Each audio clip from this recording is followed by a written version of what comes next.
धनंजय मुंडे संतोष अण्णा देशमुखांच्या खुनातील प्रमुख आरोपी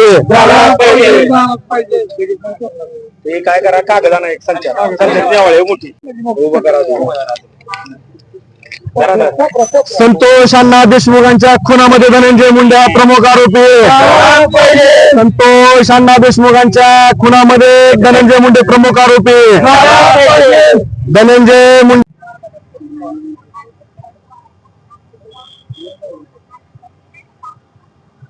मस्साजोगचे सरपंच संतोष अण्णा देशमुख यांचा निर्गुणपणे जो खून झालेला आहे त्या खुनाच्या पहिल्या दिवसापासून महाराष्ट्रातील सर्वसामान्य जनतेची ही भावना होती की जोपर्यंत धनंजय मुंडे हे मंत्रिपदावरती आहेत तोपर्यंत या खून खटल्याचा तपास योग्य दिशेने होणार नाही। ही मागणी सातत्याने समाज करत असताना सरकारनं कुठल्याही प्रकारे गांभीर्याने घेतलं नाही। जोपर्यंत चार्जशीट दाखल कोर्टामध्ये झाला नाही तोपर्यंत धनंजय मुंडेचा राजीनामा घेतला नाही।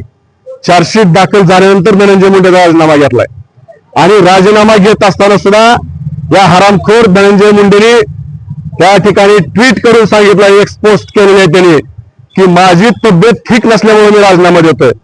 अरे या भाड्यांना नुसतं चेप नाही पाहिजे, ह्यांच्या तोंडावर प्रत्यक्षात मुतलं पाहिजे। अशा प्रकारच्या नीच मानसिक वृत्तीची ही सगळी राजकीय मंडळ आहे आणि ह्यांना वरदास्त या राज्याचे उपमुख्यमंत्री अजित पवार यांचा आहे। या राज्याचे गृहमंत्री आणि राज्याचे मुख्यमंत्री देवेंद्र फडणवीस यांनी यांना पाठीशी घातलेला आहे। काल ज्यावेळेस चार्जशीट मध्ये असणारे फोटो जे चार्जशीटला ज्या पद्धतीनं संतोष अण्णा देशमुख यांचा खून झालेला आहे त्याचे फोटो जेव्हा महाराष्ट्रभर व्हायरल झाले मग त्यांना कुठतर थोडीशी लाज वाटली आणि काल आणि आज त्यांनी राजीनामा देण्याचा प्रयत्न केलेला आहे आणि राजीनामा देत असताना सुद्धा त्या ठिकाणी त्यांनी मला तब्येत बरी नाही म्हणून राजीनामा दिलेला आहे। मस्साजोगकरांचं जेवढं दुःख आहे, मस्साजोगकरांना जेवढा त्या ठिकाणी त्रास झालेला आहे त्या सगळ्या त्रासामध्ये आणि दुःखामध्ये संपूर्ण बार्शी तालुक्यातील समाज बांधव आहेत। कारण ज्याप्रमाणे संतोष अण्णा देशमुख हे मस्साजोगचे सरपंच होते त्याचप्रमाणे त्या ठिकाणी संतोष अण्णा देशमुख हे बार्शी तालुक्याचे सुपुत्र होते म्हणून त्यांच्या दुःखामध्ये बार्शी तालुक्यातील प्रत्येक समाज बांधव आहे। आज आम्ही या ठिकाणी सरकारला सांगू इच्छितो की तुम्ही संतोष अण्णा देशमुखांचा खून खटला हा फास्ट ट्रॅक कोर्टामध्ये घ्या। त्याचबरोबर म्हणून जर ते फास्ट ट्रॅक कोर्टामध्ये घेतला तर लवकरात लवकर या घटनेचा निकाल लागेल आणि जी सर्व राज्यातल्या राजकीय मंडळी जी गुंड त्या ठिकाणी सांभाळलेल्या आहेत त्या गुंडांना जबर बसेल आणि त्यांना कायद्याचा धाक बसेल। म्हणून हा खून खटला त्या ठिकाणी फास्ट ट्रॅक कोर्टामध्ये घेणं गरजेचं आहे। त्याचबरोबर आमची दुसरी अशी मागणी आहे, संतोष अण्णा देशमुख यांच्या खून खटल्यामध्ये धनंजय मुंडे हे त्या प्रमुख आरोपी आहेत। ह्यानेच त्या वाल्मिकांना कराड आणि सगळ्या मंडळीला पाठीशी घातलं, आतापर्यंत अभय दिलं म्हणून त्यांची मजल त्या ठिकाणी संतोष अण्णा देशमुखांना अमानुषपणे मारण्यापर्यंत गेलेली आहे।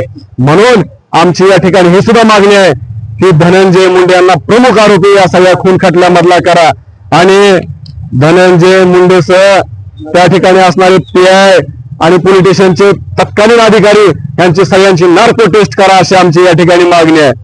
त्याचबरोबर या राज्याच्या गृहमंत्र्याला जनाची नाही मनाची थोडी तरी लाज वाटली पाहिजे कारण संतोष अण्णा देशमुखांचा खून एवढा निर्दयपणे या महाराष्ट्रामध्ये निर्दयपणे होतोय। त्याचबरोबर सोमनाथ सुरू सारखा आमचा एक भाऊ पोलीस कोठडीमध्ये मारला जातोय। त्याचबरोबर पुण्यामध्ये स्वारगेटच्या बस डेपोमध्ये ST मध्ये त्या महिलेवरती बलात्कार केला जातोय। ह्याच्यापेक्षा अजून कुठल्या घटना पाहिजे तुम्हाला की तुमच्या पदाची तुम्हाला लाज वाटली पाहिजे? या महाराष्ट्रामध्ये गृहमंत्र्याचा आणि कायद्याचा कुठलाही धाक राहिलेला नाही। म्हणून बार्शी तालुक्यातील सर्व बांधवांची या ठिकाणी मागणी आहे की राज्याच्या गृहमंत्र्यांनी आपल्या गृहमंत्री पदाचा देवेंद्र फडणवीसांनी राजीनामा दिला पाहिजे ही आमची या ठिकाणी मागणी आहे। येणाऱ्या काळात जर या सगळ्या मागण्या मान्य नाही झाल्या आणि या महाराष्ट्रामध्ये जर उद्रेक झाला तर ह्याला पूर्णपणे हे सरकार जबाबदार असणार आहे। मी या निमित्तानं महाराष्ट्रातील सर्व जनतेला सुद्धा सांगू इच्छितो की या सरकारचा हाच प्रयत्न आहे की जाती जातीमध्ये भांडणं लागली पाहिजे। आणि आमची अशी मागणी आहे ज्या पद्धतीने आम्ही संतोष देशमुख यांना न्याय मागतोय त्याचप्रमाणे महादेव मुंडेला सुद्धा आम्ही न्याय मागतोय. महादेव मुंडेचे सुद्धा आरोपी त्या ठिकाणी लवकरात लवकर गजाआड झाली पाहिजे आणि त्यांना सुद्धा फाशीची शिक्षा झाली पाहिजे अशी आमची या ठिकाणी मागणी आहे. अशा या नालायक सरकारचा आणि या नालायक धनंजय मुंडेचा आम्ही या ठिकाणी चप्पल मारून निषेध करतोय, जोडे मारून निषेध करतोय. धन्यवाद. मला सर या तुम्ही थांबा. धनंजय मुंडेचा